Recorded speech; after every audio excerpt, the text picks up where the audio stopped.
ஒரு தடவை நாரதர் ஒரு தெரு வழியா போய்கிட்டு இருந்தார். வழியில ஒருத்தர் வேத சாஸ்திரம்லாம் படிச்சுக்கிட்டு உட்காந்துருந்தார். அவர் நாரதரை பார்த்து எங்க போயிட்டு இருக்கிறீங்கன்னு கேட்டார். கடவுளை பார்த்துட்டு வரலாம்னு போயிட்டு இருக்கிறேன் அப்படின்னார் நாரதர். அப்படின்னா அவர்கிட்ட எனக்கு எப்போ முக்தி கிடைக்கும்னு கேட்டுட்டு வாங்களேன் அப்படின்னார் இவர். சரி, கேட்டு வரேன் அப்படின்னு சொல்லிவிட்டு நாரதர் நடந்தார். கொஞ்ச தூரத்தில் ஒரு மரத்தடியில் ஒரு தொழிலாளி செருப்பு தைச்சிக்கிட்டு உட்காந்துருந்தார். அந்த ஆளும் அதே மாதிரி கேட்டுக்கிட்டார். எனக்கு எப்போ முக்தி கிடைக்கும்னு கடவுள்கிட்ட கேட்டுக்கிட்டு வாங்களேன்னார். அவர்கிட்டையும் சரின்னு சொல்லிவிட்டு நாரதர் நேராக வைகுண்டத்துக்கு வந்து சேர்ந்தார். கடவுளை பார்த்தார். இவங்க 2 பேரும் சொல்லி அனுப்பின விஷயத்தை பற்றி கேட்டார். அதுக்கு கடவுள் சொன்னார், அந்த செருப்பு தைக்கிற தொழிலாளி உடல் நீத்ததும் உடனே என்னை வந்து அடைவான். ஆனால் அந்த சாஸ்திரம் படித்த ஆள் இப்போதைக்கு என்கிட்ட வந்து சேரமாட்டான். அவன் இன்னமும் பல பிறவிகள் எடுத்து அங்கேயே இருக்க வேண்டியிருக்குது. எப்போ இங்கே வந்து சேருவான்னு எனக்கே தெரியாது அப்படின்னார். நாரதருக்கு இதோட ரகசியம் என்னங்கிறது புரியல. எனக்கு ஒன்றும் புரியலையேன்னாரான் கடவுள்கிட்ட. சீக்கிரம் புரிஞ்சுக்குவேன். நீ திரும்பி போகிறப்போ நான் இங்கே வைகுண்டத்தில் என்ன செஞ்சுக்கிட்டு இருக்கேன்னு கேட்டா, ஒரு ஊசியின் துவாரத்தில் ஒரு யானையை கோத்துக்கிட்டு இருக்கிறேன்னு அவங்க கிட்ட சொல்லு அப்படின்னார் கடவுள் சிரிச்சுக்கிட்ட. நாரதர் பூமிக்கு திரும்பினார். கடவுளை பார்த்தீங்களா, எப்படி இருக்கார் அப்படின்னு விசாரிச்சார். வேத சாஸ்திரம் படித்தவர். ஓ பகவானா, அவர் யானையை ஊசியின் காதில் நுழைச்சிக்கிட்டு இருக்கிறார் பார்த்தேன்னார் நாரதர். ஊசி காதில் யானையா? அது எப்படி முடியும்? நீங்கள் சொல்கிறத நான் நம்ப மாட்டேன்னு விட்டார் அவர். சரி, இந்த ஆளுக்கு இறைவன் பேரில் நம்பிக்கை இல்லை அப்படிங்கிறத நாரதர் புரிஞ்சுக்கிட்டார். அடுத்தபடியாக அந்த தொழிலாளி இருந்த இடத்துக்கு போனார். இறைவனை பார்த்தீங்களான்னு கேட்டார் அவர். பார்த்தேன், ஒரு ஊசி துவாரத்தில் யானையை கோத்துக்கிட்டு இருந்தார் அப்படின்னு சொல்லிவிட்டு நாரதர் அந்த ஆள் முகத்தை கவனிச்சார். அந்த தொழிலாளி இதை கேட்டுட்டு கொஞ்சம் கூட ஆச்சரியப்படலை. அவரால் முடியாத காரியம் கூட உண்டானார். என்ன இப்படி சொல்ற, ஊசியின் துவாரத்தில் யானையை கோக்க முடியும்னு நீ நம்புறியா அப்படின்னு கேட்டார் நாரதர். நிச்சயமா நம்புறேன்னார் அவர். அது எப்படி அப்படின்னு கேட்டார் இவர். இதோ பாருங்க, நான் இந்த ஆலமரத்தடியில தான் தினமும் உட்காந்துருக்கிறேன். தினமும் இந்த மரத்திலிருந்து எவ்வளவோ பழம் கீழே விழுது. இந்த பழத்தில் இருக்கிற ஒவ்வொரு விதையிலேயும் உள்ள ஒரு ஆலமரம் இருக்குது. ஒரு சின்ன விதைக்குள்ள ஒரு பெரிய ஆலமரம் இருக்க முடியுங்கிறப்ப ஊசி துவாரத்துல கடவுள் யானையை நுழைய வச்சாருங்கிறத ஒத்துக்கிறதுல என்ன கஷ்டம் இருக்கு அப்படின்னு ரொம்ப சர்வசாதாரணமா பதில் சொன்னாராம் அந்த தொழிலாளி. நாரதர் யோசனை பண்ணார். இந்த தொழிலாளி வேத சாஸ்திரங்களை எல்லாம் படிக்கலைன்னா கூட அறிவுபூர்வமா சிந்திச்சு இறைவனை நம்புறான். அதனாலதான் கடவுள் இந்த ஆளுக்கு சீக்கிரம் முக்தி கிடைக்கும்னு சொன்னார் அப்படிங்கிறத புரிஞ்சுக்கிட்டாராம். இந்த கதையில வர்ற கடவுள், நாரதர், வைகுண்டம் இதெல்லாம் ஒரு பக்கம் இருக்கட்டும், ஒரு சின்ன விதைக்குள்ள ஒரு பெரிய ஆலமரம் தூங்கிக்கிட்டு இருக்கு அப்படிங்கிற உண்மை, அந்தரத்துல 1000 கிரகங்கள் சுத்திக்கிட்டு இருக்குங்கிற உண்மை, இதெல்லாம் நாம பார்த்துக்கிட்டு தானே இருக்கிறோம். இந்த உண்மைகள் அதிசயமா நமக்கு தெரியறதுனால அதை நம்பாம இருந்துட முடியாது. இயற்கையை பரிபூர்ணமாக நம்புங்கள், அந்த நம்பிக்கையே நம்ம வாழ்க்கைக்கு ஆதாரம் அப்படிங்கிறத விளக்கறதுக்காக தான் இந்த கதை. இந்த காலத்துல நம்ம பிள்ளைங்களுக்கெல்லாம் இது மாதிரி நம்பிக்கை அதிகமாவே இருக்குது. ஒரு நாள் ஒரு சின்ன பையன் கிட்ட கேட்டேன், ஏன்பா கடவுள் ஒரு பானைக்குள்ள ஒரு யானையை நுழைய வச்சுட்டாருன்னு சொன்னா அதை நீ நம்புவியா அப்படின்னு கேட்டோம். நம்புவேன் சார், அது ஒன்றும் பெரிய அதிசயம் இல்லைன்னா. எப்படிறான்னு கேட்டோம். எப்படின்னா அந்த பானை அந்த யானையை விட பெருசா இருந்திருக்கும், அவ்வளவுதான் அப்படின்னு சொல்றான். ஒரு பெரியவர் உட்கார்ந்துருக்கிறார். அவரை சுத்தி அவருடைய தோழர்கள் உட்கார்ந்துருக்கிறாங்க. ஏதோ ஒரு முக்கியமான செய்தியை அவர் அவங்களுக்கு சொல்லிட்டு இருக்கிறார். அவங்களும் ஆர்வமா கேட்டுக்கிட்டு இருக்கிறாங்க. இந்த சமயத்துல யாரோ ஒரு ஆள் வேகமா அங்க வர்றார்.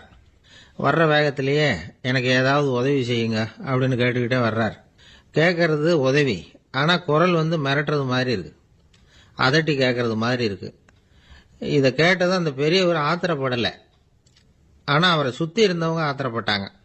இதை பெரியவர் கவனிச்சார். கொஞ்சம் அமைதியா இருங்கன்னார்.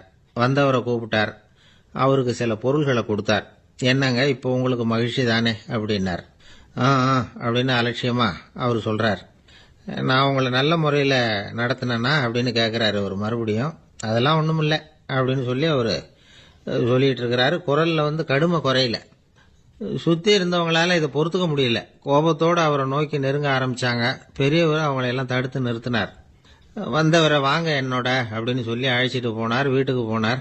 அங்க போனதும் இன்னும் சில பொருள்களை எடுத்து அவர்கிட்ட கொடுத்தார். இப்ப திருப்தி தானே, நான் உங்ககிட்ட நல்ல முறையில் நடந்துகிட்டேனா அப்படின்னார். அவர் முகம் இப்பதான் கொஞ்சம் மலர்ந்தது. ரொம்ப நன்றி, இறைவன் உங்க குடும்பத்துக்கு எல்லா நன்மைகளையும் செய்வான் அப்படின்னு சொன்னார். இதே வார்த்தைகளை என்னுடைய தோழர்கள்கிட்டே சொல்லிட்டீங்கன்னா அவங்க கோபம் தணிஞ்சிரும், வர முடியுமான்னார். கண்டிப்பாக வர்றேன் அப்படின்னாரு. மறுநாள் காலையில் அந்த இடத்துக்கு வந்தார். அதே மாதிரி சொல்லிவிட்டு அவர் போயிட்டார்.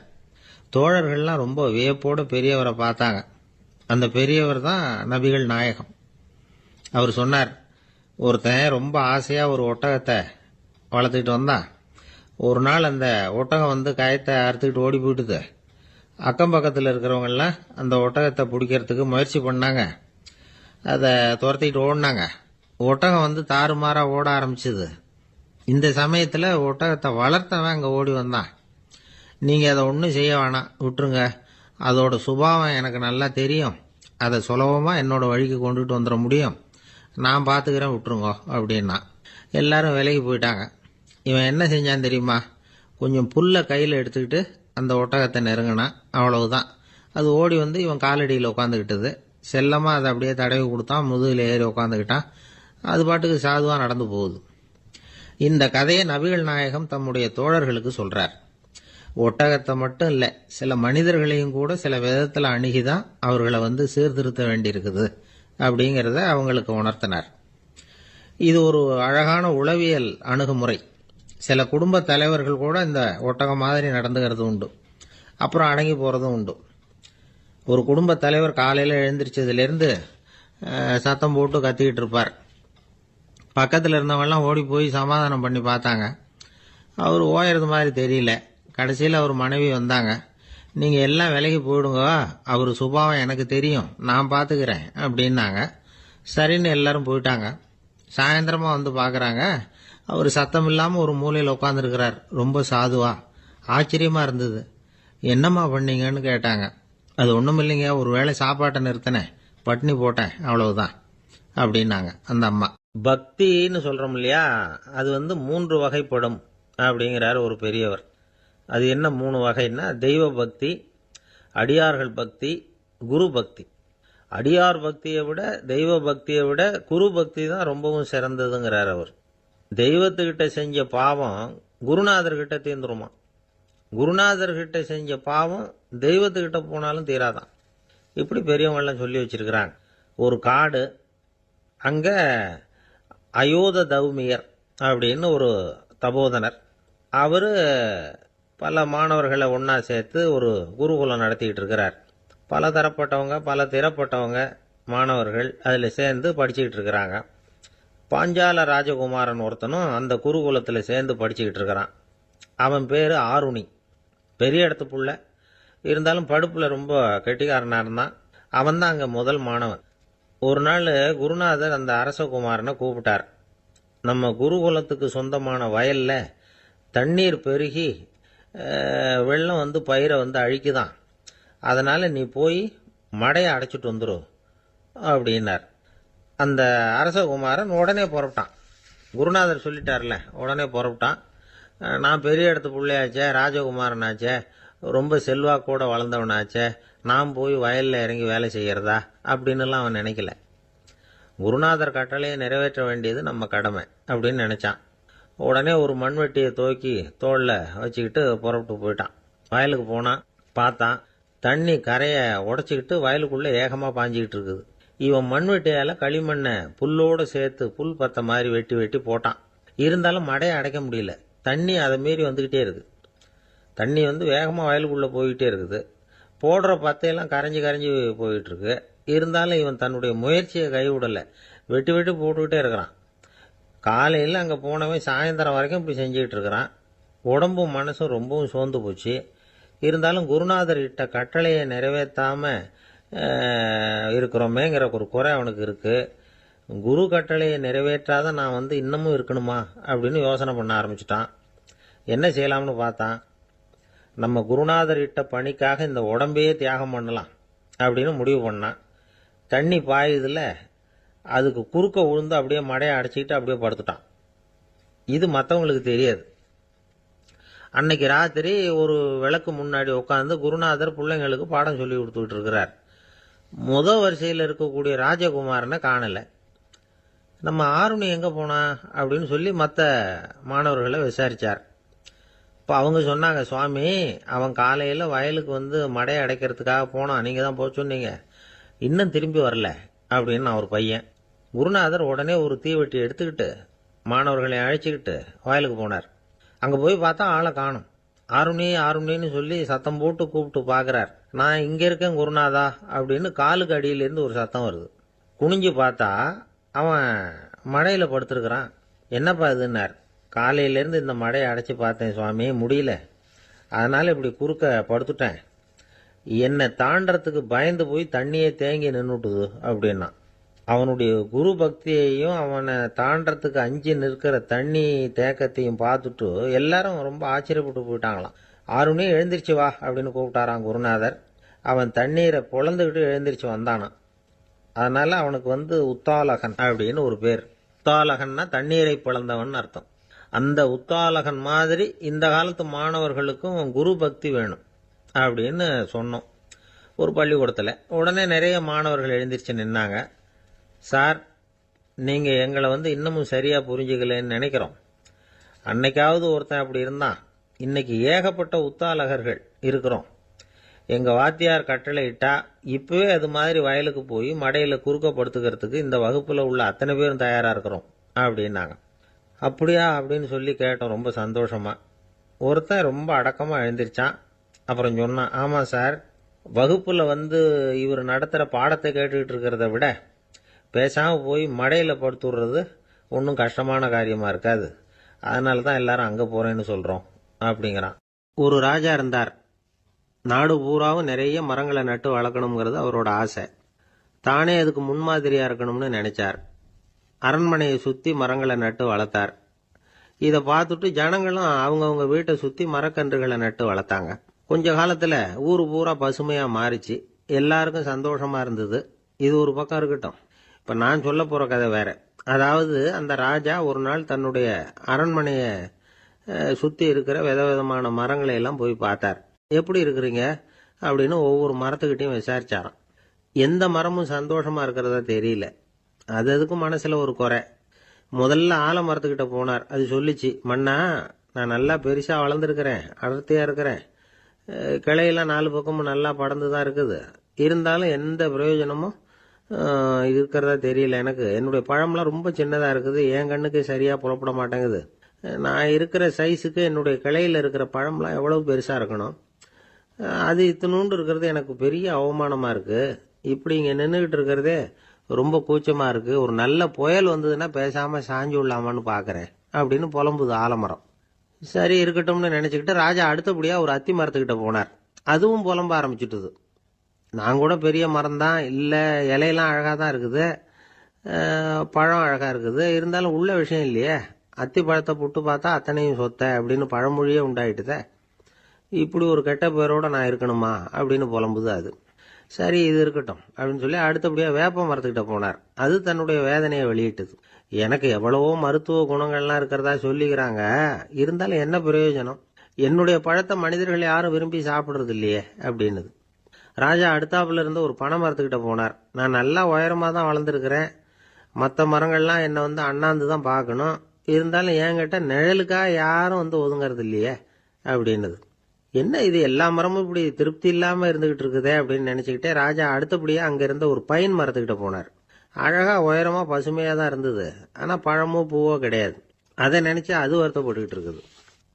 ஓக் மரம் அது ஒன்று நின்றுட்டு இருந்தது. அது என்ன சொல்லிச்சுன்னா, இலையுதிர் காலத்தில் என் மேலே இருக்கிற எல்லா இலைகளும் உதிர்ந்து போடுது, முடி கொட்டின மனிதர்கள் மாதிரி மொட்டையாக நான் நிற்க வேண்டி இருக்குது, என்ன வாழ்க்கை இது அப்படின்னு சொல்லி அழுத்துக்கிட்டது. சரி புளிய மரம் என்ன சொல்லுது பார்ப்போம்னு அதுகிட்ட போனால், என்னுடைய நிழலில் யாருமே தங்க மாட்டாங்க, உடம்புக்கு சூடுன்னு ஒதுங்கி போயிடுவாங்க, அடிமரத்தை பார்த்தீங்கன்னா பட்டையெல்லாம் உறிஞ்சி பார்க்கறதுக்கே கேவலமாக இருப்பேன் அப்படின்னுது அது. முருங்கை மரம் என்ன சொல்லிச்சு தெரியுமா, என்னுடைய இலை காயெல்லாம் சாப்பிட்றவங்களுக்கு சத்து கொடுக்கறது வாசம்தான், ஆனால் என் உடம்புல சத்தே கிடையாது, கொஞ்சம் வேகமாக காற்று அடிச்சதுன்னா முறிஞ்சி விழுந்துடுறேன், என்ன வாழ்க்கை இது அப்படின்னு சொல்லி அது வருத்தப்பட்டது. ராஜா யோசனை பண்ணார், என்ன இது மரங்கள் பூமியின் வரங்கள்னு சொல்கிறோம், மழை பெய்யறதுக்கு அதுதான் காரணம், பூமி செழிப்பாக இருக்கிறதுக்கும் அதுதான் காரணம், வீடு கட்டுறதுக்கு மரம், நாற்காலி செய்ய உபயோகப்படுத்துறதுக்கும் அதுதான் உபயோகப்படுது, மனுஷனுக்கு வேண்டிய ஆகாரங்களையும் கொடுக்குது, இப்படிலாம் இருந்தும் எல்லா மரமும் நிம்மதி இல்லாமல் இருந்துகிட்டு இருக்குதே அப்படின்னு நினைச்சார். அப்போ அங்கே இருந்த ஒரு மகிழ மரம் அவர் கண்ணில் பட்டது. அந்த மரம் மட்டும் கொஞ்சம் நிம்மதியாக மகிழ்ச்சியாக இருக்கிறது மாதிரி தெரிஞ்சுது. உடனே ராஜா அதுகிட்ட போனார். உனக்கு மனசில் எதுவும் குறை இல்லையான்னு கேட்டார். இல்லை, நான் சந்தோஷமாக தான் இருக்கேன்னு அந்த மகிழ மரம். அப்படியான்னு ஆச்சரியமாக கேட்டார் ராஜா. ஆமாம் மன்னா, இந்த இடத்துல நீங்கள் ஒரு முருங்கை மரத்தையோ வேப்ப மரத்தையோ கூட நட்டிருக்கலாம். ஆனால் இந்த இடத்துல நடுறதுக்கு என்ன தேர்ந்தெடுத்திருக்கிறீங்க, அதுவே எனக்கு பெருமை, அதுவே எனக்கு திருப்தி அப்படின்னு தான் மகிழ மரம். மகிழ மரம் சாதாரணமாக தான் இருக்கும். இளம் மஞ்சள் நிறத்தில் பூக்கள், அது காய்ந்தும் மனம் வீசும். மகிழ மரம் மாதிரி மன திருப்தியோடு வாழறதுக்கு நாம் கற்றுக்கணுமா. நாம் இந்த உலகத்தில் ஒரு நாயாவோ நரியாவோ கூட பிறந்திருக்கலாம், மனுஷனாக பிறந்திருக்கிறோம், அதுவே பெருமை தானே. இந்த நிறைவு தான் மகிழ்ச்சியின் ரகசியம். ஒரு பையன் அப்பா கிட்ட போய், அப்பா, நீங்கள் இந்த உலகத்தில் ஒரு மனுஷனாக பிறந்தது என்னோட அதிர்ஷ்டம் நானா. ஏண்டா அப்படி சொல்கிறேன்னு இருக்கார் அப்பா. நீங்கள் ஒரு கரடியாக பிறந்திருந்தா இந்நேரம் நானும் ஒரு கரடி குட்டியாக தானே இருந்திருப்பேன் அப்படின்னு நானா பையன். இந்த உலகத்தில் நாம் நல்லபடியாக இருக்கணும்னா அதுக்கு முக்கியமாக தேவைப்படுறது ரெண்டு. ஒன்று செல்வம், இன்னொன்று அறிவு. சரி, இது ரெண்டில் சிறந்தது எது அப்படின்னு ஒரு கேள்வி கேட்டால் என்ன பதில் சொல்கிறது? இதே கேள்வியை ஹஸ்ரத் அலி அவர்கள்கிட்ட கேட்டாங்களாம். அவர் ஒரு பெரிய அறிஞர். கேள்வி கேட்டவங்களும் சாதாரண ஆட்கள் இல்லை, இவங்களும் அறிஞர்கள். ஒரு நாள் ஹஸ்ரத் அலி அவர்கள்கிட்ட 10 அறிஞர்கள் வந்தாங்களாம். ஐயா, நாங்கள் 10 பேரும் உங்ககிட்ட ஒரே கேள்வியை தான் கேட்க வந்திருக்கிறோம், ஆனால் எங்கள் 10 பேருக்கும் நீங்கள் தனித்தனியாக பதில் சொல்ல முடியுமா அப்படின்னு கேட்டிருக்காங்க.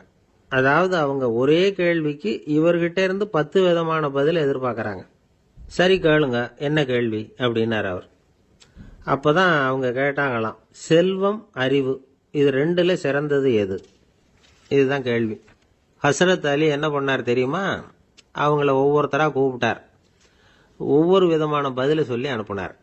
முதல்ல ஒருத்தரை கூப்பிட்டார், சொன்னார், அறிவுங்கிறது தீர்க்கதரிசிகள், ஞானிகள், மகான்கள் இவங்களோட பரம்பரை சொத்து. ஆனால் செல்வம்ங்கிறது கொடுங்கோலரின் ஆயுதம், அதனால் அறிவு தான் சிறந்தது அப்படின்னார். ரெண்டாவது ஆளை கூப்பிட்டார், உங்ககிட்ட செல்வம் இருந்தால் நீங்கள் தான் அதை காப்பாற்றணும், ஆனால் அறிவு உங்களை எப்பவும் காப்பாற்றும், ஆகவே அறிவு தான் சிறந்தது அப்படின்னார். மூணாவது ஆளை கூப்பிட்டார், செல்வந்தனுக்கு எப்போதும் விரோதிகள் அதிகம், ஆனால் அறிஞனுக்கு நண்பர்கள் அதிகம், அதனால் அறிவு தான் சிறந்ததுன்னார்.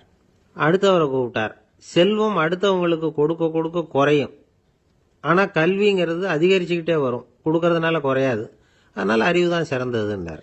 இன்னொருத்தரை கூப்பிட்டார், அறிவுள்ளவன் எப்பவும் அதை அடுத்தவங்களுக்கு வாரி வழங்கிக்கிட்டே இருப்பான், அதனால் அவங்ககிட்ட தாராளத்தன்மை இருக்கும், ஆனால் செல்வந்தன்கிட்ட கஞ்சத்தனம் தான் இருக்கும், அதனால் அறிவு தான் சிறந்ததுன்னார். ஆறாவது நபரை கூப்பிட்டார், செல்வத்தை கள்வர்கள் திருடிட்டு போக முடியும், ஆனால் அறிவை அப்படி திருடிட்டு போக முடியாது அப்படின்னார். ஏழாவது நபரை கூப்பிட்டார், செல்வம் கால ஓட்டத்தில் அழிஞ்சிரும், ஆனால் அறிவை கால ஓட்டம் ஒன்றும் பண்ண முடியாது, ஆகவே அறிவே சிறந்ததுன்னார்.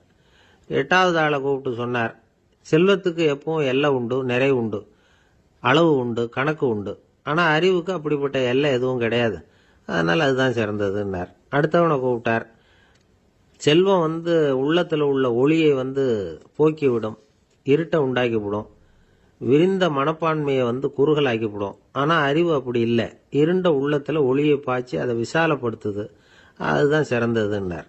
கடைசியாக 10வது நபரை கூப்பிட்டார், செல்வம் மனசில் செருக்கை உண்டாக்குது, ஆணவத்தை ஏற்படுத்துது, அதனால் நானே கடவுள்னு நினைக்கிற அளவுக்கு மனுஷனை தாழ்த்தி விடுது, ஆனால் அறிவு பணிவையும் பண்பாட்டையும் வளர்க்குது, அதனால் அறிவு தான் சிறந்ததுன்னார்.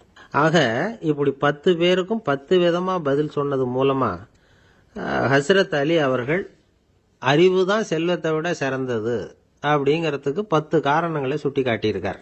அந்த அறிஞர் 10 பேர் கேட்ட ஒரே கேள்விக்கு 10 பதில் சொன்னார்.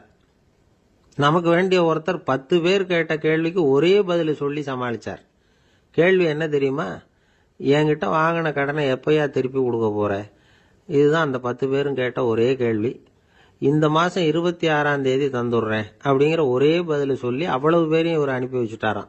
எல்லாரும் போனதுக்கு அப்புறம் இவரை தனியாக கூப்பிட்டு கேட்டிருக்கிறாங்க, அது என்ன சார் கணக்கு, 26ஆம் தேதி அன்னைக்கு என்ன அதிசயம் நடக்க போகுது அப்படின்னு கேட்டிருக்காங்க. அதிசயம் அன்னைக்கு இல்லை, அதுக்கு முத நாளே நடக்க போகுதுன்னாராம். விவரமாக சொல்லுங்கன்னு இருக்காங்க. வேற ஒன்றும் இல்லைங்க, 26ஆம் தேதி தானே எல்லாரையும் வர சொல்லியிருக்கிறேன், அதுக்கு முத நாளே நான் புறப்பட்டு தலைமறைவாயிட போகிறேன் அப்படின்னாராம். ரொம்ப பெருமையாக ஒரு இலக்கிய கூட்டம் ஏற்பாடு பண்ணியிருக்கிறோம், நீங்கள் அவசியம் வந்து அதில் பேசணும் அப்படின்னு கேட்டுக்கிட்டார் ஒருத்தர். வேணாங்க, 4 பேருக்கு முன்னாடி வந்து நிற்கிறதுனா எனக்கு ரொம்ப கூச்சமாக இருக்கும் அப்படின்னாரு இவர். ஏன் சார் இன்னமும் குழந்தை மாதிரி கூச்சப்படுறீங்களே அப்படின்னார் அவர்.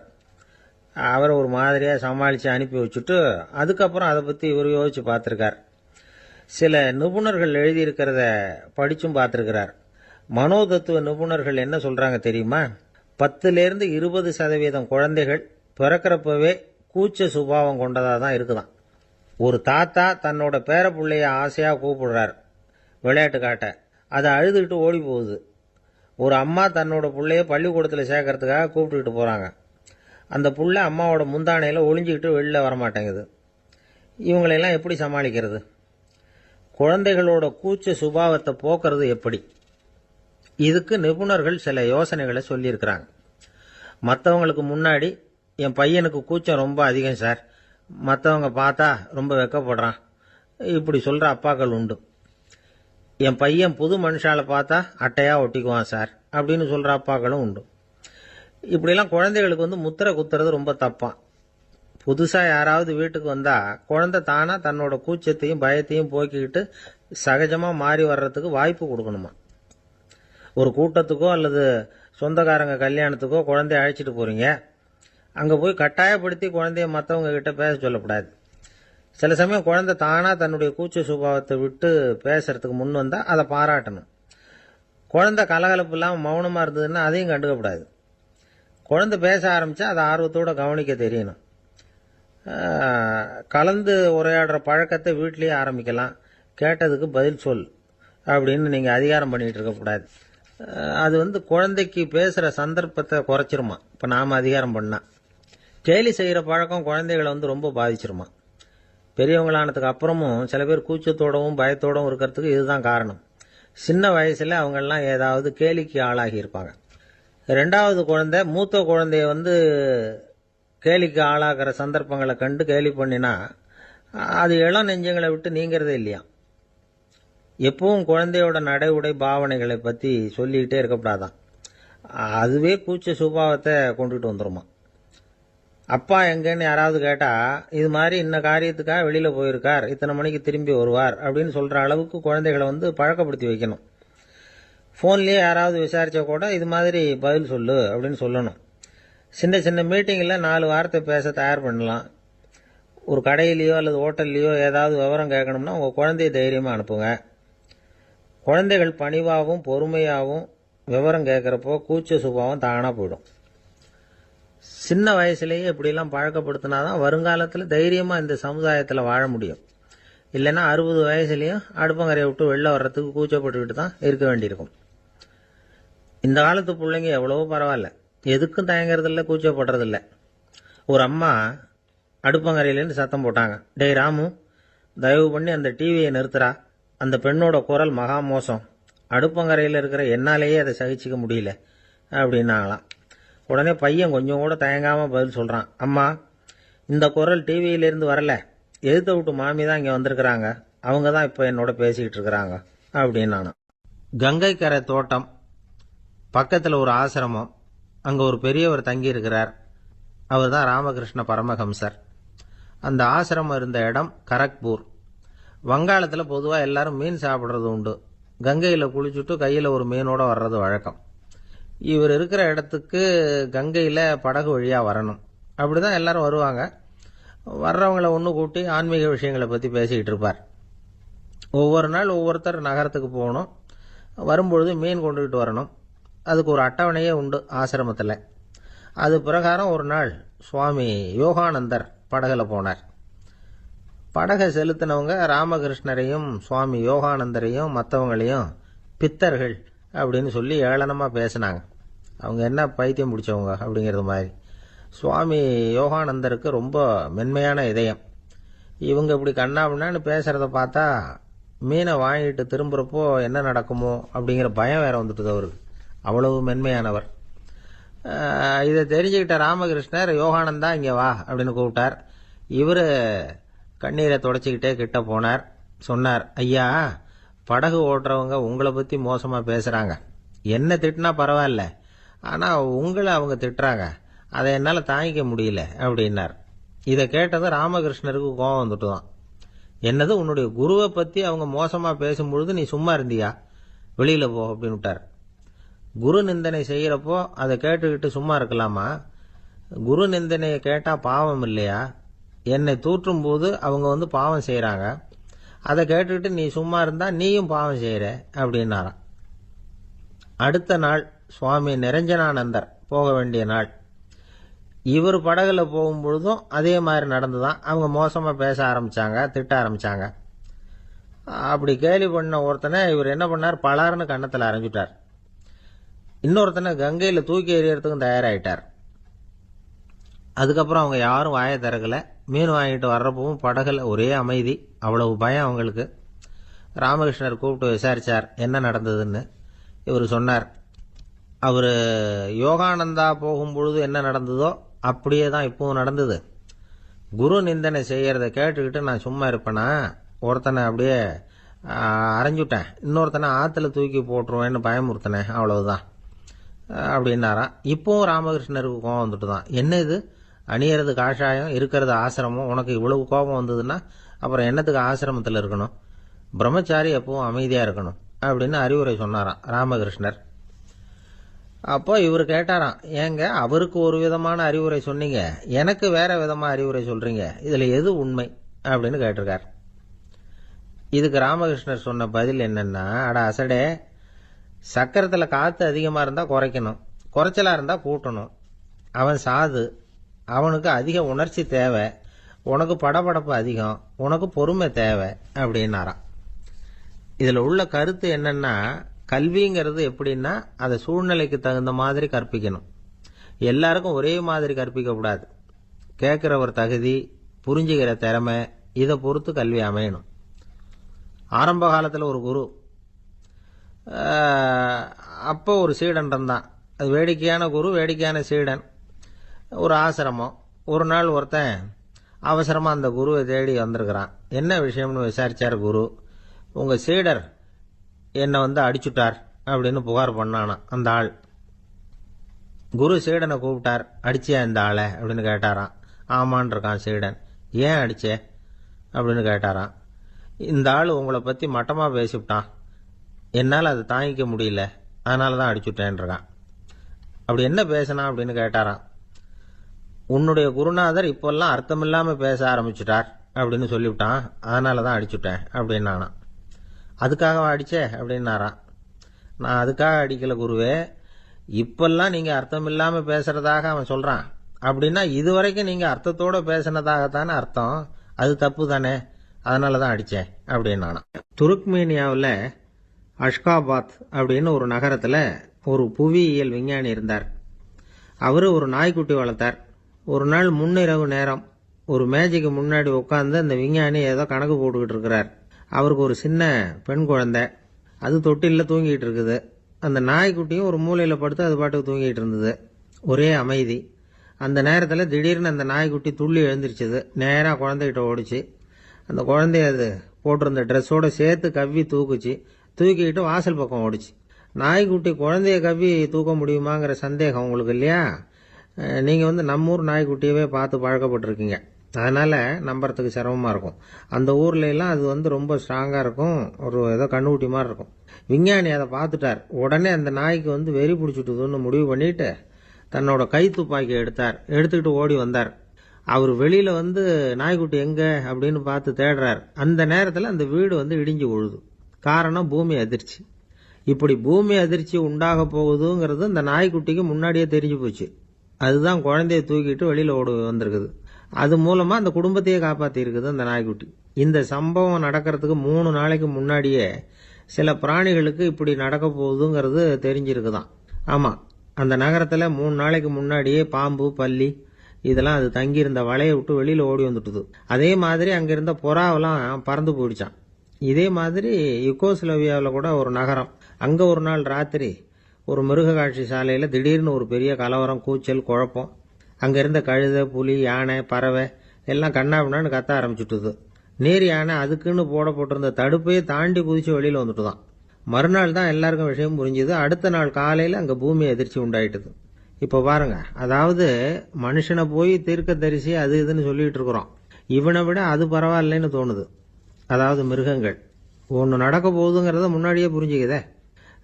சரி, இதெல்லாம் எப்படி அது முன்கூட்டி புரிஞ்சுக்குது? அதுதான் படைப்பு ரகசியம். அதை கண்டுபிடிக்கிறதுக்கு தான் மனுஷன் வந்து ஆராய்ச்சி பண்ணிட்டு இருக்கிறான். விஞ்ஞானிகளோட ஆராய்ச்சியெல்லாம் ஒரு பக்கம் இருக்கட்டும், வீட்டுக்குள்ளேயே சில ஆராய்ச்சி பண்ணி பாருங்களேன். இப்போ சில யோசனை சொல்லி அதை சோதனை பண்ணி பாருங்க அப்படின்னு ஒருத்தர் சொன்னாராம்.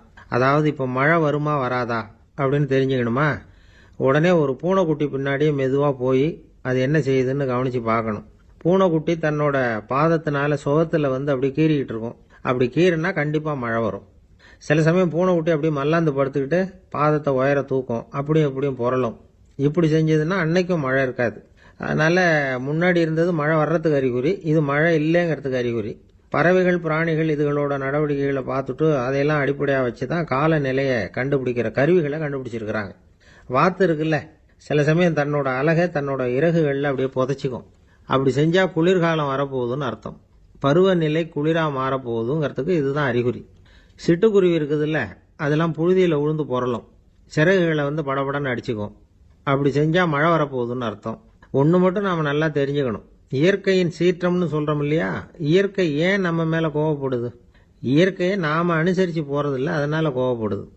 காடுகளை அழிக்கப்படாது, விலங்குகளை கொல்லக்கூடாது, இயற்கை ஏற்படுத்தி வச்சிருக்கிற சமநிலையை கெடுக்கக்கூடாது.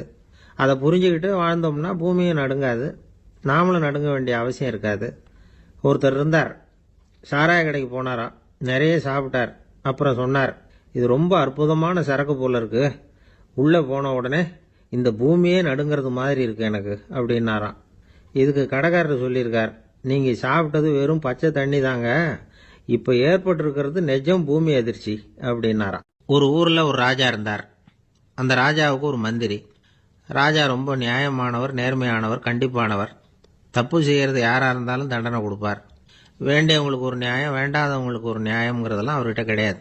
ஒரு சமயம் அரசவையில் அந்த அமைச்சரே வந்து விதிமுறைகளுக்கு புறம்பா ஏதோ நடந்துகிட்டு இருக்கார். மன்னருக்கு கோபம் வந்துட்டுது.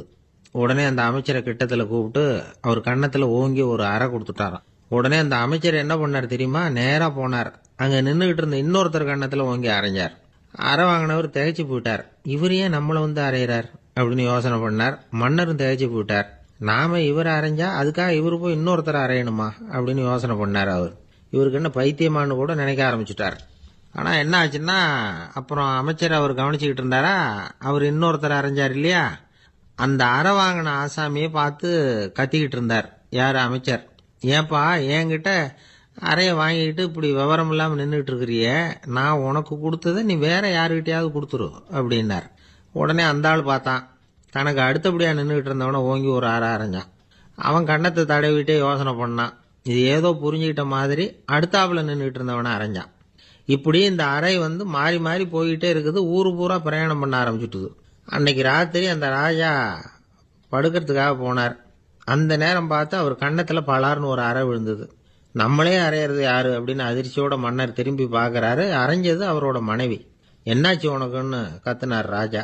உங்களுக்கு தெரியாதா, ஊர் பூரா ஒருத்தர் மாற்றி ஒருத்தர் மூலமாக இந்த அறை வந்து பிரயாணம் பண்ணிட்டு வருது அப்படின்னாங்க அந்த அம்மா. அப்படின்னா ஆரம்பித்த இடத்துக்கே வந்துட்டுதா அப்படின்னாராம் மன்னர். என்ன சொல்கிறீங்கன்னு கேட்டிருக்காங்க. இவர் விவரத்தை சொன்னாராம். அப்படின்னா நீங்கள் ஆரம்பித்து வச்ச இந்த விளையாட்டை நான் முடிச்சு வச்சுட்டேன் அப்படின்னாங்களாம் அந்த அம்மா. மறுநாள் காலை மறுபடியும் அரசவை கூடிச்சு. அந்த அமைச்சர் மன்னரை பார்த்து கேட்டார், என்ன மகாராஜா, என்கிட்ட கொடுத்ததை திருப்பி வாங்கிட்டீங்களா அப்படின்னாராம். இப்படி நடக்கும்னு நான் எதிர்பார்க்கவே இல்லைன்னார் மன்னர். ஆனால் நான் எதிர்பார்த்தேன். அது எங்கே போயிட போகுது, ஊர் பூரா சுற்றி கடைசியில் உங்ககிட்ட தான் வந்து சேரும் அப்படிங்கிறது எனக்கு தெரியும் அப்படின்னார் அமைச்சர். இந்த கதை வந்து வேடிக்கையாக இருந்தால் கூட இதில் உள்ள கருத்து முக்கியமானது. இந்த உலகத்தில் பல கருத்துக்கள் இப்படி தான் மாறி மாறி சுற்றி வந்துக்கிட்டே இருக்குது. நம்மால் ஒருத்தன் தன்னுடைய நண்பன் ஒருத்தனை கடத்தெருவில் பார்த்தான். உடனே ஓடி போய் பலார்னு ஒரு அறை கொடுத்தானான். அவன் கன்னத்தை தடவிட்டு ஏன்டா என்ன அரைஞ்சேன்னு கேட்டிருக்கான். நீ ஏன்டா என்ன முட்டாள்னு என் மனைவிட்ட போய் சொன்னேன் அப்படின்ட்டுருக்கான் அவன். உன்னை ஒரு முட்டாள்னு சொன்னதுக்காகவா நீ என்ன அரைஞ்ச அப்படின்னு கேட்டிருக்கான் இவன். டேய், நான் அதுக்காக அறையலப்பா, அது ஒரு பெரிய ரகசியம். நான் முட்டாளுங்கிறது அந்த ரகசியத்தை நீ வந்து ஏன் எங்கள் வீட்டில் போய் சொன்னேன், அதுக்காக தான் அரைஞ்சேன் அப்படின்னு நானும் அவன். ஐயா, உங்கள் பேரை தொடர்ந்து தினம் கேட்டுக்கிட்டு இருக்கிறேன் அப்படின்னார் ஒருத்தர். தொடர்ந்து கேட்குறீங்களே, உங்களுக்கு காது வலிக்கலையா அப்படின்னு கேட்டோம். பேசுற உங்களுக்கே வாய் வலிக்கல அப்படிங்கிறப்போ கேட்குற எங்களுக்கு எப்படி காது வலிக்கும் அப்படின்னார். நம்ம உடம்புல ஒரு அதிசயம் என்ன தெரியுமா? ரொம்ப நேரம் நாம நடக்கிறோம்னு வச்சுக்கோங்க, கால் வலிக்கும். ரொம்ப நேரம் வேலை செஞ்சா கை வலிக்கும், உடம்பு வலிக்கும். ரொம்ப நேரம் பார்த்துக்கிட்டே இருந்தா கண்ணு வலிக்கும். ரொம்ப நேரம் பேசிக்கிட்டே இருந்தா வாய் கூட வலிக்கும். ஆனா ரொம்ப நேரம் கேட்டுக்கிட்டே இருக்கிறதுனால காது வலிக்கிறது இல்லை. அதனால கேட்கறதுக்கு முக்கியத்துவம் கொடுத்தாங்க நம்ம பெரியவங்க. திருவள்ளுவர் தேவையில்லாம வார்த்தைகளை உபயோகப்படுத்த மாட்டார். ஒரு திருக்குறள்னு எடுத்துக்கிட்டாவே அதுல மொத்தம் 7 வார்த்தைகள், அவ்வளவுதான். அப்படி 7 வார்த்தைகள் மட்டுமே உள்ள ஒரு திருக்குறள்ல வள்ளுவர் ஒரே வார்த்தையை 5 தடவை உபயோகப்படுத்தியிருக்கிறார், திரும்ப திரும்ப பயன்படுத்தி இருக்கிறார். அப்படின்னா அதை எந்த அளவுக்கு வலியுறுத்தி சொல்றார் அப்படிங்கறத நாம புரிஞ்சுக்கணும். அது என்ன குறள்? செல்வத்துள் செல்வம் செவிச்செல்வம், அச்செல்வம் செல்வத்துள் எல்லாம் தலை. செவிச்செல்வம்ங்கிறது அவ்வளவு முக்கியமானது. கற்றலின் கேட்டல் நன்று. அதிகம் கேட்கணுங்கிறதுக்காகத்தான் எவ்வளவு கேட்டாலும் காது வலிக்கிறது இல்லை. குறைச்சலா பேசணும், அதிகமா கேட்கணும். இன்னொரு விஷயம் கவனிங்க. நம்ம உடம்புல கண்ணுக்கு மூடி இருக்குது, எதையாவது நாம பார்க்க விரும்பலன்னா உடனே கண்ணை மூடிக்கலாம். நம்ம வாய்க்கு மூடி இருக்குது, பேச விருப்பம் இல்லையா, வாயை மூடிக்கலாம். மூக்குக்கு கூட மூடிக்கிற வசதி இருக்குது, எதையாவது முகர விருப்பம் இல்லையா, மூச்சை அடக்கிக்கலாம். ஆனா பாருங்க, காதுக்கு மூடி கிடையாது. அதை கையால தான் மூட முடியும். யார் என்ன சொன்னாலும் அது நல்லதோ கெட்டதோ காதுல விழுந்துகிட்டு தான் இருக்கும். அறிவு தான் நல்ல விஷயங்களை எடுத்துக்கிட்டு கெட்ட விஷயங்களை விட்டுடணும். நல்ல கருத்துக்கள் நம்ம காதுல நிறைய விழுந்துகிட்டே இருக்கணும். அதை கேட்டு நாம நல்லபடியா வாழணுங்கிறது தான் படைப்பின் விருப்பம். ஆன்மீகவாதிகள் கூட ஒன்று சொல்லுவாங்க. அதாவது, ஆன்மீக பாதையில நீங்க முன்னேறணும்னா முதல்ல சிரவணம் செய்யணும்பாங்க.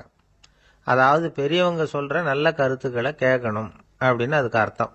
அதனால யாரு நல்ல கருத்துக்களை சொன்னாலும் அதை காது கொடுத்து கேளுங்க. இவ்வளவு கருத்துக்களையும் நம்ம நேயர் ஒருத்தர்கிட்ட சொல்லிட்டு இருந்தோம்.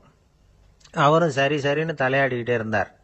அப்புறம் சொன்னார், நீங்க சொல்றது சரிதான் சார், காதுக்கு மூடி இல்லைங்கிறது ரொம்ப சரி. அதனால தான் உங்க தகவல் கூட நாங்க விரும்புறோமோ இல்லையோ தினம் காதில் விழுந்துகிட்டு இருக்குது அப்படின்னார். எங்களுக்கு ரொம்ப பெருமையா இருந்தது. அப்படியா அப்படின்னோம். ஆனாலும் என்ன மாதிரி சில பேர் நீங்க தகவல் சொல்ற சமயத்துல காதுல மூடி இல்லையேன்னு சொல்லி கவலைப்படுறதில்ல சார் அப்படின்னார். ஏன்னு கேட்டோம். காதை மூடுறதுக்கு தானே வசதி இல்லை, ரேடியோவை மூடுறதுக்கு வசதி இருக்குதுல்ல, அதனால டக்குன்னு அதை மூடி வச்சிருவோம் அப்படின்னார். வங்க நாவலாசிரியர் சரத் சந்திரர் ஒரு நண்பர் அவர்கிட்ட வந்தார். வழக்கமா எல்லா எழுத்தாளர்கள்கிட்டையும் கேட்கிற ஒரு கேள்வியை கேட்டார். நீங்க எழுத்துத்துறைக்கு வந்தது எப்படி? இதுதான் கேள்வி. அதை தெரிஞ்சு என்ன பிரயோஜனம்னார் சரத் சந்திரர். சும்மா சொல்லுங்களேன், தெரிஞ்சுக்கிறேன் அப்படின்னார் வந்தவர். சரி சொல்றேன்னு ஆரம்பிச்சார். நான் ரங்கூன்ல வேலை பார்த்துக்கிட்டு இருந்தேன். சம்பளம் பத்தல. வேலையும் பார்த்துக்கிட்டு ஒரு பலசரக்கு கடை வைக்கலாம்னு நினைச்சேன். என்னால் மளிகை கடை வச்சு சரியா நடத்த முடியுமாங்கிற சந்தேகம் என் மனைவிக்கு. அதை சோதனை பண்ணி பார்க்கணுங்கிறதுக்காக சில பொருள்களின் அளவு, அதோட விலை, இப்படி சிலதை சொல்லி எல்லாத்தையும் மனக்கணக்காக கூட்டி போட சொன்னாங்க. என்னால் சரியாக கூட்டி சொல்ல முடியல. உங்களால் மளிகை கடை நடத்த முடியாதுன்னு சொல்லிவிட்டாங்க. உடனே என்ன பண்ணுறது, வேற வழி இல்லை, கதை எழுத ஆரம்பிச்சிட்டேன் அப்படின்னார். கேட்டவருக்கு சிரிப்பு வந்துட்டு தான். சரத் சந்திரர் ஒரு பக்கம் சீரியஸான நாவல்கள், சிறுகதைகள் எழுதியிருந்தாலும் அவருடைய இன்னொரு பக்கம் வேற விதம். நண்பர்கள் கிட்ட பேசும்பொழுதும் சரி, அவர்களுக்கு கடிதங்கள் எழுதும் போதும் சரி, கேலியும் கிண்டலும் நகைச்சுவை உணர்வும் அதிகமா இருக்கும். காந்திஜி ஒரு சமயம் கல்கத்தாவுக்கு வந்திருந்தார். தேசபக்தர்கள் பல பேர் அவர்கிட்ட பேசிக்கிட்டு இருந்தாங்க. அப்போ சரத் சந்திரரும் அங்க இருந்தார். கிரண் சங்கர் ராய் அப்படிங்கிறவரும் அங்க இருந்தார். அவர் சொன்னாராம், காந்திஜியோட பழகிய முதல் வங்காளி நான் தான். போயர் யுத்த காலத்துல இவர் லண்டனுக்கு வந்திருந்தப்போ என்கிட்ட தான் வங்காள மொழி கத்துக்கிட்டார் அப்படின்னாராம். உடனே சரத் சந்திரர் காந்திஜியை பார்த்து, இவர் உங்களுக்கு வங்காள மொழி கத்து கொடுத்தது உண்மைதானா அப்படின்னாராம். ஆமான்னாராம் காந்தி. அதனால தான் உங்களால வங்காள மொழி கத்துக்க முடியல அப்படின்னாராம். எல்லாரும் சிரிச்சாங்களாம். சரத் சந்திரர் சாம்தாபேர் அப்படிங்கிற கிராமத்தில் தங்கியிருந்தார் ஒரு இலக்கிய நிகழ்ச்சியில கலந்துக்கிறதுக்காக. அதுக்காக ஒரு கல்கத்தாவுக்கு போக வேண்டிய சூழ்நிலை. அதுக்காக புறப்பட்டார். அந்த சமயத்தில் பின்னாடி இருந்து யாரோ அவரை கூப்பிட்டாங்க.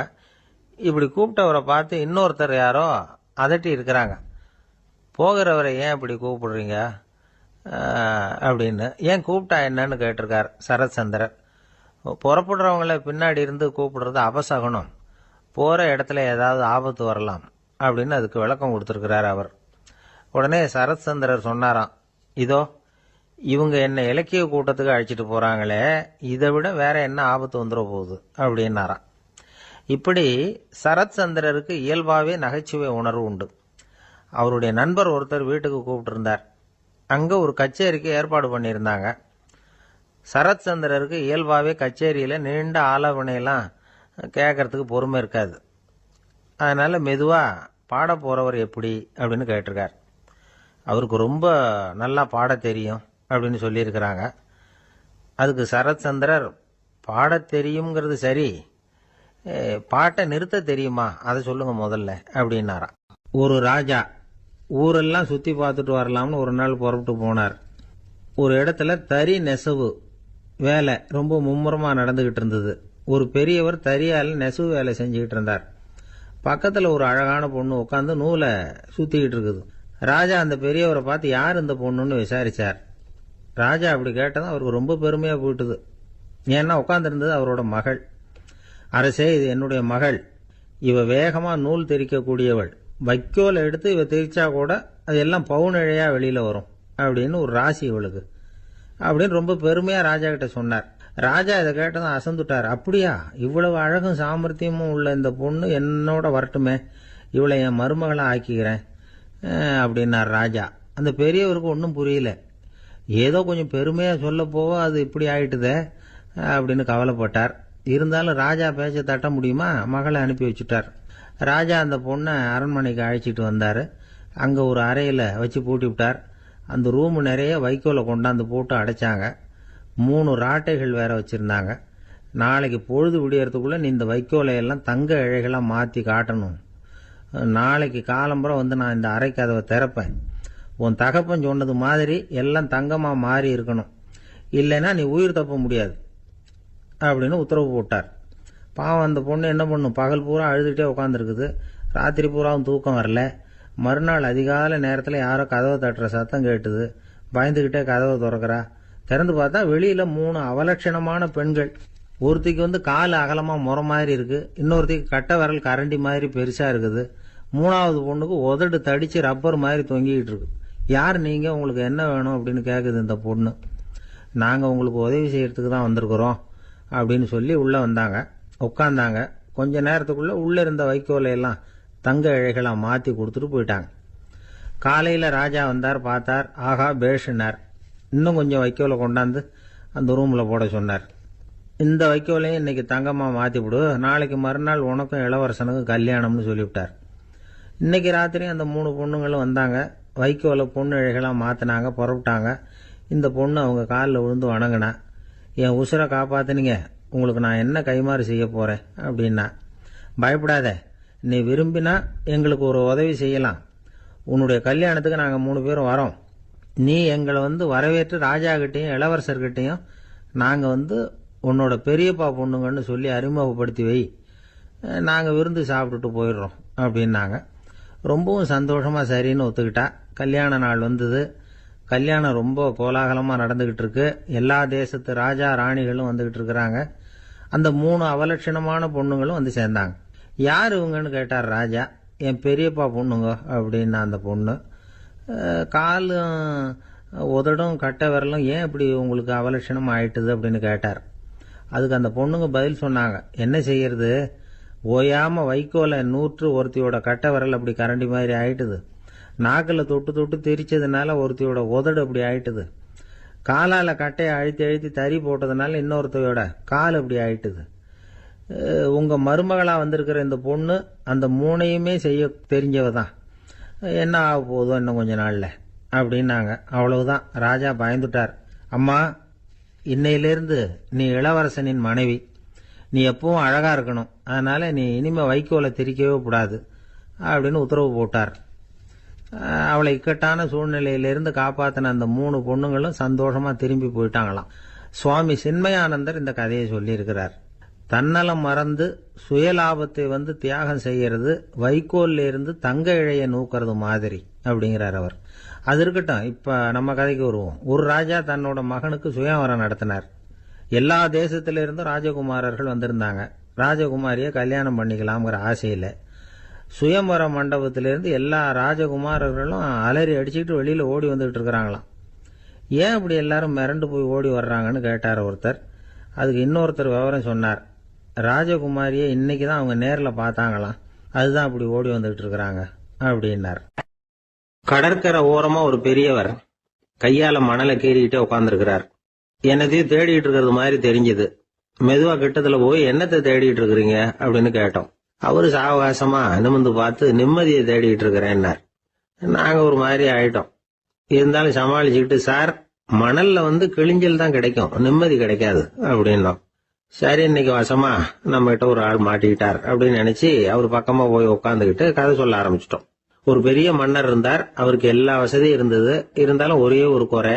அது என்னன்னா நிம்மதி இல்லைங்கிற குறை. அரண்மனையில தினமும் கலை நிகழ்ச்சி, நாட்டியம் எல்லாம் நடந்துகிட்டு தான் இருந்தது. இருந்தாலும் நிம்மதி இல்லை. சரி, நிம்மதி எங்க கிடைக்கும் அப்படின்னு தேட ஆரம்பிச்சார். உடனே அதுக்கான முயற்சிகள்ல தீவிரமா இறங்கினார். நாட்டுல உள்ள தத்துவ மேதைகளை எல்லாம் கூப்பிட்டுட்டு வர சொன்னார். எல்லாரும் வந்து சேர்ந்தாங்க. அவங்கள பார்த்து நிம்மதி எங்க இருக்குது அப்படின்னு விசாரிச்சார். அவங்களுக்கு அது தெரிஞ்சா ஏன் இப்படி ராஜா முன்னாடி வந்து நின்றுட்டு இருக்க போறாங்க? ராஜாவோட கேள்விக்கு ஒவ்வொருத்தரும் ஒவ்வொரு மாதிரி விளக்கம் கொடுக்க ஆரம்பிச்சிட்டாங்க. எந்த பதிலும் ராஜாவுக்கு திருப்தி அளிக்கக்கூடிய அளவுக்கு இல்ல. சரி, போயிட்டு வாங்கன்னு சொல்லி அவங்களை எல்லாம் அனுப்பி வச்சுட்டார். ஒரு நாள் அவர் மாளிகையில உப்பருகையில நின்றுட்டு இருக்கிறார். அந்த சமயத்துல தெருவுல ஒரு பிச்சைக்காரன் ரொம்ப உல்லாசமா பாட்டு பாடிக்கிட்டே போயிட்டு இருக்கிறான். குரல்ல ஒரு சந்தோஷம், நடையில ஒரு மிடுக்கு. அவங்ககிட்ட கொஞ்சம் கூட கவலை இருக்கிறதா தெரியல. உடனே ராஜா அதை பார்த்தார். ஏவலாளிகளை கைதட்டி கூப்பிட்டார். உடனே ஓடி போய் அந்த பிச்சைக்காரனை இங்க அழைச்சிட்டு வாங்கன்னு உத்தரவு போட்டார். இவங்க உடனே ஓடி போய் அவனை கூப்பிட்டாங்க. அரண்மனைக்கு வாழ்ந்தாங்க. அவன் வரல. அரண்மனைக்கு உள்ள அடி எடுத்து வைக்க மாட்டேன்னு சொல்லிவிட்டான். ராஜா கிட்ட விஷயத்தை சொன்னாங்க. அவருக்கு ரொம்ப ஆச்சரியம், இப்படி ஒரு ஆள் இருக்கிறானா அப்படின்னு. சரி, அவன் என்னதான் சொல்றான் அப்படின்னு விசாரிச்சார். இவங்க மறுபடியும் தெருவுக்கு போய் கேட்டாங்க. என்ன பார்க்கணும்னா ராஜா விருப்பப்பட்டாருன்னா அவரை வேணும்னா இங்க வர சொல்லுங்க அப்படின்னு சொல்லிவிட்டான். அதை ராஜா கிட்ட சொன்னாங்க. அவருக்கு கோபம் வரல. இவ்வளவு சுதந்திர உணர்வோட இருக்கிறவன் சாதாரண ஆளா இருக்க முடியாது அப்படின்னு நினைச்சார். உடனே கிடுகிடுன்னு இறங்கி தெருவுக்கு வந்தார். பிச்சைக்காரங்கிட்ட போனார். நீ கவலைப்படாம சந்தோஷமா பாடிட்டு போறியே, அது எப்படி முடியுது உன்னால அப்படின்னு கேட்டார். ஏன் அப்படி கேக்குறீங்கன்னு அவன், அதுக்கு இல்ல, எனக்கு அரண்மனையில எவ்வளவோ சுகபோகங்கள்லாம் இருக்கு, இருந்தாலும் நிம்மதி இல்ல. இது ஏன்னு எனக்கு தெரியல. இந்த தேசத்துல உள்ள அறிஞர்களை எல்லாம் கூப்பிட்டு கேட்டு பார்த்துட்டேன், அவங்களுக்கும் தெரியல. உன்னை கேட்டா தெரியும்னு நினைச்சேன், அதனாலதான் சந்திக்கிறதுக்கு ஆசைப்பட்டேன். ஆனா நீ வரமாட்டேன்னுட்டியே அப்படின்னார். பிச்சைக்காரன் கடகடன்னு சிரிக்க ஆரம்பிச்சுட்டான். மகிழ்ச்சிக்கும் உங்களுக்கும் தடையா இருக்கிறது இந்த மாளிகை தான். இதை விட்டுட்டு வெளியில வந்துட்டா நிம்மதி தேடிட்டு வந்துரும்னா. நான் அரசன், எனக்குன்னு கடமைகள் இருக்கு, அதையெல்லாம் விட்டுட்டு எப்படி வர முடியும்னார் ராஜா. ரெண்டும் ஒரே நேரத்துல கிடைக்கணுங்கிறது முடியாத காரியம். உங்க சுகபோகத்துக்கு விலையாதான் உங்க நிம்மதியை கொடுத்துக்கிட்டு இருக்கிறீங்க. என்ன பாருங்க, என்கிட்ட எதுவும் இல்ல, அதனால எதுவும் போயிடுமோங்கிற பயமும் இல்ல, நிம்மதியா இருக்கிறேன் அப்படின்னா அவன். ராஜா உடனே சந்தோஷப்பட்டு தன்னுடைய மேலங்கியை எடுத்து அவனுக்கு பரிசா கொடுத்தாரான். அவன் சிரிச்சுக்கிட்டே அதை வாங்க மாட்டேன்னு விட்டானான். இதை நீங்க எனக்கு கொடுக்கறதுனால எந்த பயனும் இல்ல, அதே நேரத்துல அதை வாங்கிட்டேன்னா அடுத்த வினாடியிலிருந்து அதை எப்படி காப்பாத்துறதுங்கிற கவலை எனக்கு சேர்ந்துரும். அப்புறம் தூக்கம் வராது, நிம்மதி போயிடும் அப்படின்னானா. சொல்லிவிட்டு அவன் பாட்டுக்கு சந்தோஷமா பாடிட்டே போயிட்டான். நிம்மதி எங்க இருக்குங்கிறதையும் ராஜா தெரிஞ்சுக்கிட்டார். அந்த இடத்துக்கு தன்னால போக முடியாதுங்கிறதையும் அவர் புரிஞ்சுக்கிட்டார். இப்படி இந்த கதைய அந்த கடற்கரையில மணலை கீறிக்கிட்டே உட்கார்ந்துருந்தார அந்த பெரியவர்கிட்ட சொல்லி முடிச்சோம். அவர் முகத்துல ஒரு தெளிவு தெரிஞ்சது. எங்களை நிமிர்ந்து பார்த்தார். ரொம்ப நன்றிங்க, இப்ப எனக்கு தெரிஞ்சு போச்சு. நிம்மதி வேணும்னா அதுக்கு என்ன பண்ணணும்னு இப்ப நல்லா புரிஞ்சுக்கிட்டேன் அப்படின்னார். என்ன புரிஞ்சுக்கிட்டீங்கன்னு கேட்டோம். இனிமே இந்த பக்கம் வந்தா உங்க கண்ணுல படாத இடமா பார்த்து உட்காரணும்னு புரிஞ்சுக்கிட்டேன் அப்படின்னார். ஜெருசலேம், அங்க உள்ள ஒரு தேவாலயம். அதுல உள்ள பலிபீடத்தின் முன்னாடி ஒரு பெட்டி உண்டு. அது காணிக்கை பெட்டி.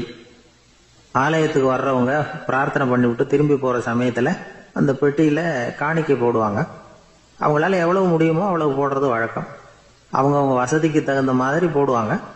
வசதி உள்ளவங்களா இருந்தாலும் சரி, வசதியே இல்லாத வறியவர்களா இருந்தாலும் சரி, ஆலய காணிக்கை பெட்டியில காசு போடுறது அவங்களுக்கு ரொம்ப பெருமையான ஒரு செயல். ஒரு சமயம் இயேசு தம்முடைய சீடர்களோடு அந்த ஆலயத்துக்கு வர்றார். அங்க உட்காந்து ரொம்ப நேரம் வழிபாடு பண்ணிட்டு இருக்கிறார். சீடர்களும் அந்த ஜபத்தில் கலந்துக்கிட்டாங்க. வழிபாடு முடிஞ்சுது. இயேசு உட்கார்ந்துருக்கிறார். காணிக்கை பெட்டியில் காசு போடுறவங்கள கவனிக்கிறார். சீடர்களும் அதையே கவனிச்சுக்கிட்டு இருக்கிறாங்க. ரொம்ப பேர் வரிசையாக வந்தாங்க. அவங்களால முடிஞ்ச அளவுக்கு காசு போட்டுட்டு அவங்க பாட்டுக்கு போய்கிட்டு இருக்கிறாங்க. வசதியானவங்க நிறைய பேர் வந்தாங்க. அதுக்கு மத்தியில் வயசான ஒரு அம்மா, அவங்களும் வந்து காசு போட்டுட்டு போகிறாங்க. இப்போ இயேசு தன்னுடைய சீடர்கள் பக்கம் திரும்பினார். ஒரு கேள்வி கேட்டார். இப்போ இந்த காணிக்கை பெட்டியில் நிறைய பேர் வந்து காசு போட்டுட்டு போகிறத நீங்கள் கவனிச்சிங்க. இன்னைக்கு இந்த காணிக்கை பெட்டியில் ரொம்பவும் அதிகமாக காசு போட்டது யார் அப்படின்னு கேட்டார். முதல்ல வந்தார ஒரு பெரிய மனுஷன், அவர் தான் அதிகமாக போட்டார் அப்படின்னாரு ஒருத்தர். மூணாவதாக வந்தவர் தான் அதிகமாக போட்டார், நான் கவனித்தேன் அப்படின்னாரு இன்னொருத்தர். இப்படி ஆளுக்கு ஒரு விதமாக சொல்கிறாங்க. கடைசியாக இயேசு சொன்னாராம், இன்றைக்கு அந்த பெட்டியில் அதிகமாக காசு போட்டவங்க அந்த வயசான அம்மா தான் அப்படின்னாராம். சீடர்களுக்கு ஒன்றும் புரியல. அந்த அம்மா ரொம்பவும் ஏழையாச்சே, அவங்க எப்படி அதிகமாக காணிக்கை செலுத்த முடியும் அப்படிங்கிறது அவங்க சந்தேகம். இயேசு விளக்குனார். நிறைய பேர் வந்தாங்க, நிறையவே காசுகள் போட்டாங்க, அது உண்மைதான். ஆனாலும் அந்த அம்மா என்ன பண்ணாங்க கவனிச்சிங்களா? வந்தாங்க, தன்னுடைய காசு பையை திறந்தாங்க, அப்படியே கொட்டுனாங்க. அதில் இருந்தது 2 காசுகள் தான். அந்த 2 காசும் காணிக்கை பெட்டியில் விழுந்துட்டுது. மற்றவங்கள்லாம் தங்கள்கிட்ட இருந்த செல்வத்தின் ஒரு சிறு பகுதியை எடுத்து பெட்டியில் போட்டாங்க. ஆனால் இந்த அம்மா தன்கிட்ட என்ன இருந்ததோ அதை அப்படியே போட்டுட்டாங்க. தன்னுடைய பிழைப்புக்காக வச்சிருந்த அவ்வளவையும் இழக்கிறதுக்கு தயாராயிட்டாங்க. அவ்வளவு தாராள மனசு அவங்களுக்கு. அதனால அவங்க செலுத்தின காணிக்கை தான் அளவில் அதிகம் அப்படின்னார். விலை மதிப்பில்லாத முத்து புதையல் ஒருத்தனுக்கு கிடைக்க போகுதுன்னு வச்சுக்கோங்க. அதன் மதிப்பை உணர்ந்தவன் என்ன பண்ணுவான்? அதை அடையறதுக்காக தன்கிட்ட இருக்கிற எதையும் கொடுக்கறதுக்கு தயாரா இருப்பான் இல்லையா? அது மாதிரி தான் இதுவும் அப்படின்னார். உலக மதிப்பீடுகளை துரும்பா தூசியா மதிச்சு அதையெல்லாம் உதறி விடுகிறவன் இறையருள் அப்படிங்கிற இணையில்லாத செல்வத்தை பெறுகிறான் அப்படிங்கிறது இதுல உள்ள கருத்து. இறைவனுக்காக இழப்பதுன்னா துன்பப்படுகிறவர்களுக்காக, ஏழைகளுக்காக, ஏதுமற்றவர்களுக்காக இழப்பது அப்படின்னு அர்த்தம். உங்கள் அயலானுக்கு நீங்கள் என்ன உதவி செய்தாலும் அதை எனக்கே செய்கிறீர்கள் அப்படின்னு இயேசு சொல்லியிருக்கிறார். அடுத்தவங்களுக்கு உதவணுங்கிற குணம் இன்னைக்கு ரொம்ப குறைஞ்சி போச்சு. ஒருத்தன் வாழைப்பழத்தோல் வழுக்கி கீழே விழுந்துட்டான். பக்கத்தில் இருந்த நண்பன் உடனே அவனை தூக்கிக்கிட்டு போய் ஆஸ்பத்திரியில் சேர்த்துட்டான். அதுக்கப்புறம் சொன்னான், நீ அந்த வாழைப்பழத்தோலில் காலை வைக்க போகிறத முன்னாடியே நான் கவனிச்சுட்டேன் அப்படின்னு நானா. அப்படின்னா அப்போவே நீ எனக்கு உதவி செஞ்சுருக்கலாமே அப்படின்னு நானா அவன். நான் டாக்டருக்கு உதவலாம்னு நினச்சிட்டேன் அப்படின்னா இவன். காசி மாநகரத்தை பிரம்மதத்தன் அப்படிங்கிற ராஜா ஆட்சி பண்ணிட்டு வந்தார். அவர் ஒவ்வொரு வருஷமும் ஒரு திருவிழா நடத்துறது வழக்கம். எல்லா தேசத்திலிருந்தும் எல்லா வகையான ஜனங்களும் அதில் வந்து கலந்துக்குவாங்க. ஒரு சமயம் அது மாதிரி விழா நடந்துகிட்டு இருந்தது. வைகுண்டத்திலிருந்து தேவலோகத்திலிருந்து நிறைய தேவகுமாரர்கள்லாம் காசி நகருக்கு அப்போது வந்திருந்தாங்க. அதில் முக்கியமாக ஒரு 4 தேவகுமாரர்கள். அந்த 4 பேரையும் சுற்றி ஏகப்பட்ட கூட்டம். அப்படி என்ன விசேஷம் அவங்கக்கிட்ட அப்படின்னா, மற்றவங்களை விட அவங்க முகம் அழகாக இருந்ததா அப்படி பார்த்தா அப்படியும் இல்லை. அவங்க அணிஞ்சிருந்த மலர் மாலைகள் தான் அதுக்கு காரணமா. அந்த மலர்கள்லேருந்து அப்படி ஒரு அபூர்வமான நறுமணம். இதுக்கு முன்னாடி இப்படி ஒரு நறுமணத்தை அந்த ஊர் ஜனங்க அனுபவிச்சதே இல்லை. அதுதான் அந்த 4 பேரையும் சுற்றி கூட்டம். எல்லாரும் கேள்வி கேட்க ஆரம்பித்தாங்க. உடனே அந்த 4 தேவகுமாரர்களும் எல்லாருக்கும் தெரியும்படியாக வானத்தில் எழும்பி கொஞ்சம் உயரமாக நின்றுக்கிட்டாங்க. கீழே நின்றுக்கிட்டு இருந்த அரசன்லேருந்து ஆண்டி வரைக்கும் ஒருத்தர் பாக்கி இல்லாமல் ஒரே குரலில் எல்லாரும் அவங்கள பார்த்து, எங்களுக்கும் இது மாதிரி மாலையை போட்டுக்கணும்னு ஆசையாக இருக்குது, அதுக்கு நீங்கள் தான் அருள் பண்ணணும் அப்படின்னு கேட்டுக்கிட்டாங்க. மாலை போட்டுக்கிறதுனா எல்லாருக்கும் ஆசையாக தானே இருக்கும். அந்த 4 தேவகுமாரர்களில் ஒருத்தர் புத்தர் பிரான். அவர் சொன்னார், பூலோகவாசிகளே, நான் சொல்கிறத கொஞ்சம் பொறுமையாக கேளுங்க. கக்காரு அப்படிங்கிற கற்பக விருஷத்தின் மலர்களால் தொடுக்கப்பட்டது இந்த மாலை. இதுக்கு நிறைய சக்தி உண்டு. எந்த காலமும் இது வாடாது, வாசனையும் குறையாது. ஆனால் இதை அணிந்து கொள்றதுக்கு சில தகுதிகள் தேவை அப்படின்னார். என்ன தகுதி அது சொல்லுங்களேன் அப்படின்னு ஏக காலத்தில் எல்லாரும் சத்தம் போட்டாங்க. தீய இயல்புகள் உள்ளவங்க, இழிந்த சிந்தனை, இழிந்த செயல் உள்ளவங்க இந்த மாலையை அணிய முடியாது அப்படின்னார். அவ்வளோதான். கூட்டத்தில் சத்தம் போட்டவங்கள்லாம் மெதுவாக அப்படி அடங்க ஆரம்பிச்சிட்டாங்க. இன்னொரு தேவகுமாரன் சொன்னார், அடுத்தவங்க பொருளை அபகரிக்காதவன், அடுத்தவங்களுக்கு கெடுதல் பண்ணக்கூடிய பொய் பேசாதவன், பேராசையினால கெட்ட வழியில பொருள் ஈட்ட நினைக்காதவன் இந்த மாலையை போட்டுக்கலாம் அப்படின்னார். கூட்டத்திலிருந்து யாரும் முன்னுக்கு வரல. ஒரே ஒரு ராஜகுரு மட்டும் கொஞ்சம் முன்னாடி வந்தார். பெரியவர், படித்தவர். அவர், எனக்கு தகுதி இருக்குது அந்த மாலையை போட்டுக்கிறதுக்கு அப்படின்னார். வேற ஒன்றும் இல்லை, பொய் சொல்லியாவது அந்த மாலையை வாங்கிக்குவோமே அப்படின்னு முடிவு பண்ணிட்டார் அவர். அவ்வளவுதான், மாலையை வாங்கிட்டார். அடுத்த தேவகுமாரன் பேசினார். யாருக்கு திடமான அறிவும் மனமும் இருக்குதோ, யாருக்கு நல்ல காரியங்களில் அசையாத ஈடுபாடு இருக்குதோ, நல்ல அரிய பொருள்களை தனியாக தான் மட்டும் அனுபவிக்க விரும்பாதவர் யாரோ அவர் முன்னாடி வந்து இந்த மாலையை வாங்கிக்கலாம் அப்படின்னார். அந்த தகுதியும் எனக்கு இருக்குன்னார் ராஜகுரு. மாலையை வாங்கி போட்டுக்கிட்டார். இன்னொரு ராஜகுமாரன் பேச ஆரம்பித்தார். அறநெறியில் செல்வம் சேர்க்கணும், ஆடம்பர பொருள்களுக்கு அடிமையாகக்கூடாது, வெற்றி அடைஞ்சாலும் கர்வம் வரக்கூடாது, அப்படிப்பட்டவங்க இந்த மாலையை போட்டுக்கலாம்னார். துணிஞ்சு பொய் சொல்லி அதையும் வாங்கி கழுத்தில் போட்டுக்கிட்டார் இந்த ராஜகுரு. இன்னொரு ராஜகுமாரன் சொன்னார். சான்றோர்களை நிந்திக்காதவங்க, புறம் பேசாதவங்க இந்த மாலையை போட்டுக்கலாம்னார். அதையும் வாங்கி போட்டுக்கிட்டார். திருவிழா முடிஞ்சுது, எல்லாரும் திரும்பி போயிட்டாங்க. மறுநாள் ராஜகுரு 4 மாலைகளையும் போட்டுக்கிட்டு ராஜசபைக்கு வரார். வந்தவர் ரொம்ப அவஸ்தையோடு வர்றார். மாலையெல்லாம் வாடி போயிட்டுது, வாசனை எதுவும் கிடையாது. அது மட்டும் இல்லை, அவருக்கு கடுமையான தலைவலி வேற வந்துட்டுது. துடிச்சு போயிட்டார். மாலையை கழட்டவும் முடியல. ஜனங்கள்லாம் அவரை பார்த்து சிரிக்க ஆரம்பிச்சிட்டாங்க. என்னத்துக்கு ஆசைப்படணும், ஏன் இப்படி கஷ்டப்படணும் அப்படின்னு. ராஜா பார்த்தார். மறுபடியும் விழாவுக்கு ஏற்பாடு பண்ணினார். தேவகுமாரர்கள்லாம் வந்தாங்க. ராஜகுரு வந்தார். மக்கள் முன்னிலையில் அவங்க காலில் விழுந்தார், மன்னிப்பு கேட்டுக்கிட்டார். இந்த மாலையை போட்டுக்கிற தகுதி எனக்கு இல்லை.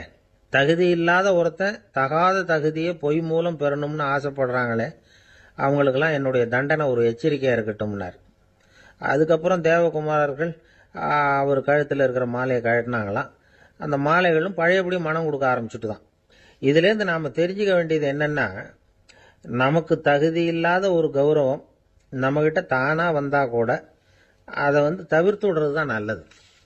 அதுதான் புத்திசாலித்தனம். ஒருத்தர் வந்தார். சார், எங்கள் இலக்கிய மன்ற விழாவுக்கு நீங்கள் தலைமை தாங்கணும்னார்.